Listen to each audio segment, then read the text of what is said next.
بسم الله الرحمن الرحيم. السلام عليكم ورحمة الله وبركاته. الحمد لله وكفى وسلام على عباده الذين اصطفى. أما بعد، يقول الله تبارك وتعالى في كلامه المجيد بعد أعوذ بالله من الشيطان الرجيم: استغفروا ربكم إنه كان غفارا يرسل السماء عليكم مدرارا ويمددكم بأموال وبنين ويجعل لكم جنات ويجعل لكم أنهارا.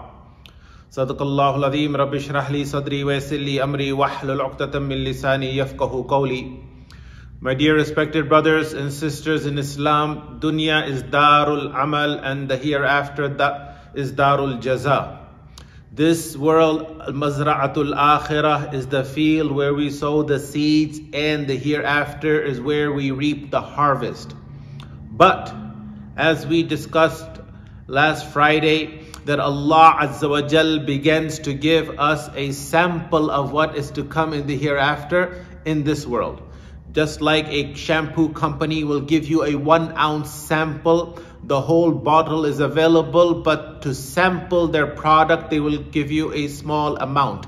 Allah Azza wa Jal's reward for good and the consequences of evil, a person begins to see in this world.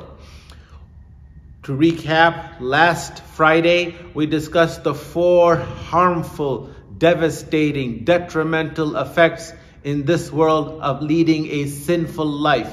One of them was that peace of heart, contentment, peace and tranquility is snatched away from a person's life.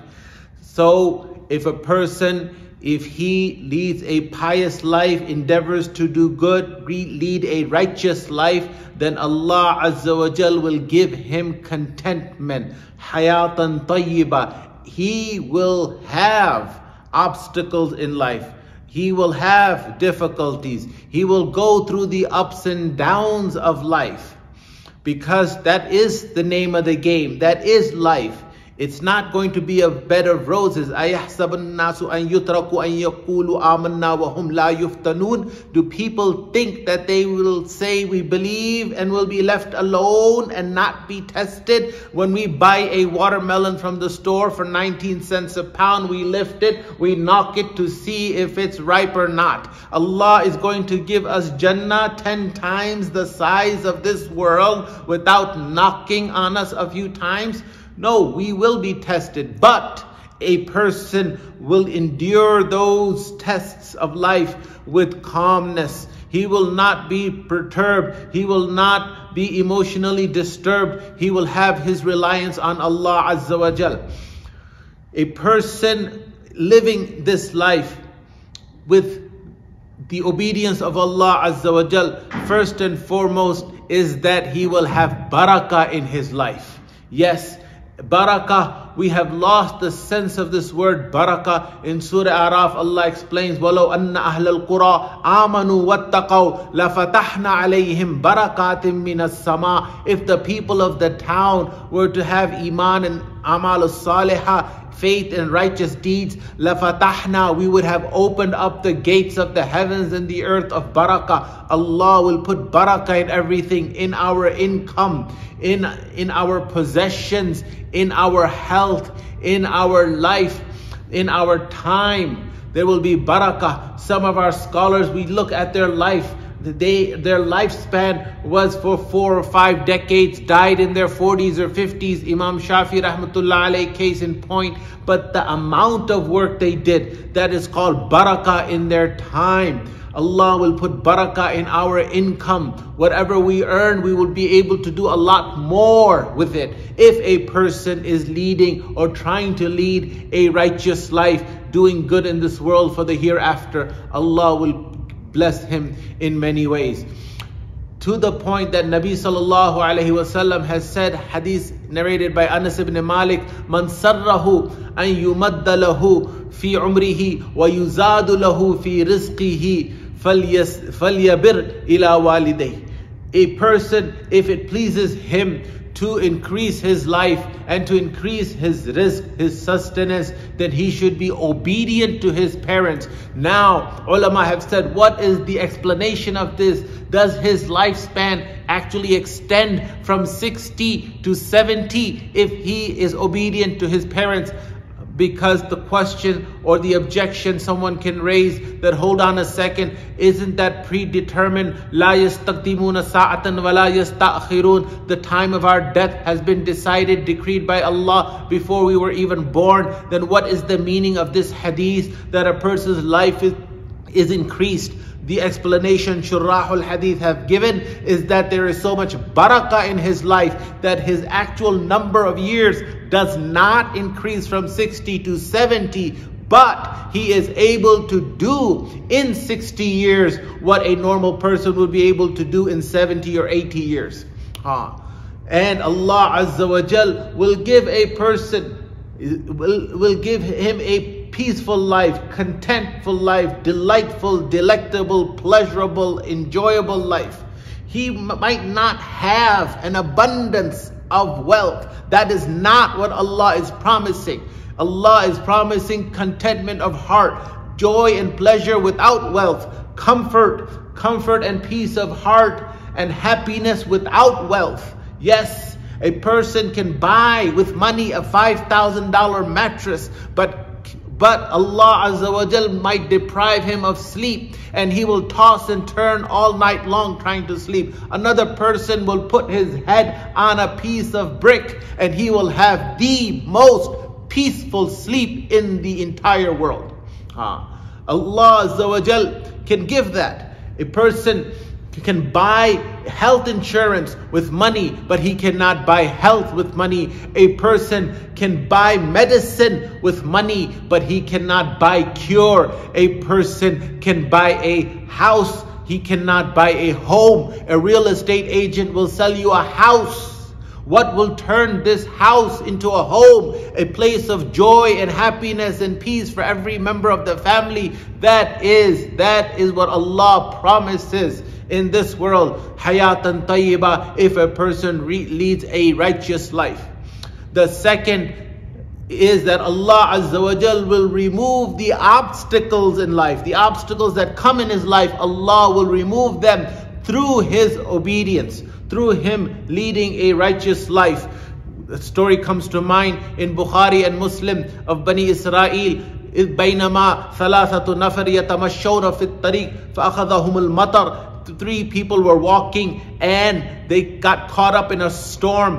What happened? فَآوَوْا إِلَى غَارٍ فِي جَبَلٍ. They went into a cave in a mountain and a boulder came and blocked their pathway. Now it was like being buried alive. No food, no drink, and they could not, pitch dark. What should they do? One of them said, فَانْظُرُوا إِلَىٰ أَعْمَالٍ أَمِلْتُمُوهَا خَالِصَةً لِلَّهِ فَادْعُوا اللَّهَ تَعَالَى بِهَا. Look, each one of us, at one good deed that we have done solely for the sake of Allah Azza wa Jal, and ask Allah to remove this obstacle, to remove this difficulty. Long story short, each one remembered his good deed, whether it was obedience to parents or taqwa or amana. Each one remembered his good deed and prayed to Allah Azza wa Jal, and it moved a little bit. Furjatan fara'aw minha as-sama. A gap was created and the boulder budged a little and they were able to see the sky. And the second one made his dua, there was a larger hole, and the third one made his dua and the boulder completely moved, and the 3 walked out. Allah will remove the difficulties in life through a person's good deeds.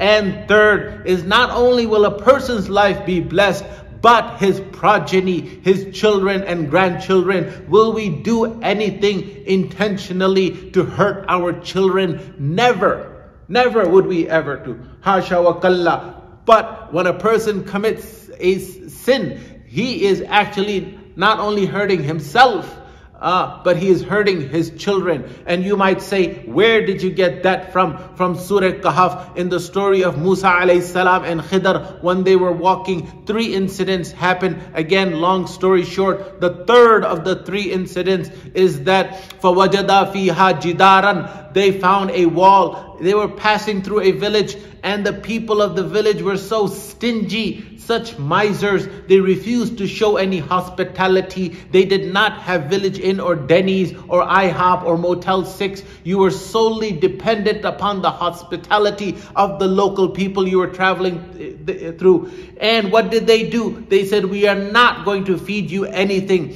But there was this wall that was about to fall. فَوَجَدَ فِيهَا جِدَارًا يُرِيدُ أَن يَنْقَضَّ فَأَقَامَ. And Khidr alayhi salam fixed the wall. Musa alayhi salam responded, لَوْ شِئْتَ لَاتَّخَذْتَ عَلَيْهِ أَجْرًا. Why did you not take any wages? You could have taken something. We would be able to feed ourselves. People who are so stingy, why are you showing them such kindness? And then Khizr alayhi salam gives a reply to why he did what he did on all three occasions. For this particular occasion regarding the wall, he said, فَأَمَّا الْجِدَارِ فَكَانَ لِغُلَامَيْنِ يَتِيمَيْنِ فِي الْمَدِينَةِ. There are two orphans that are living in the city. وَكَانَ تَحْتَهُ كَنْزٌ لَهُمَا. And there is a treasure buried under this wall. وَكَانَ أَبُوهُمَا صَالِحًا. Hold on a second.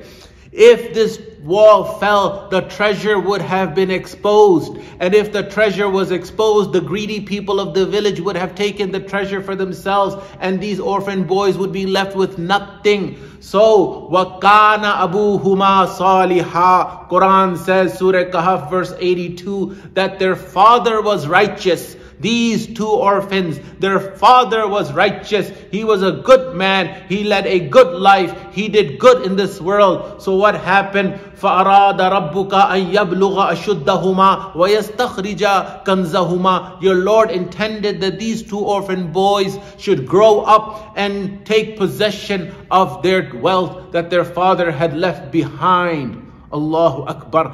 Based on the piety of the father, Allah Azza wa Jal is protecting the wealth of the generations to come. And Mufassirin have written that this father Abu, because the word Abu in Quran or in Arabic refers not only to father but grandfather and great-grandfather and great-great-great-great-grandfather. So this Abu Huma was not their immediate father, but it was 7 generations back, their great-great-great-great-great-grandfather. And because of the piety of one great-great-grandfather 7 generations back, Allah Azza wa Jal decided to protect their wealth. Our sinful life or our leading a righteous life has an effect not only on our immediate generation but for 7 generations to come.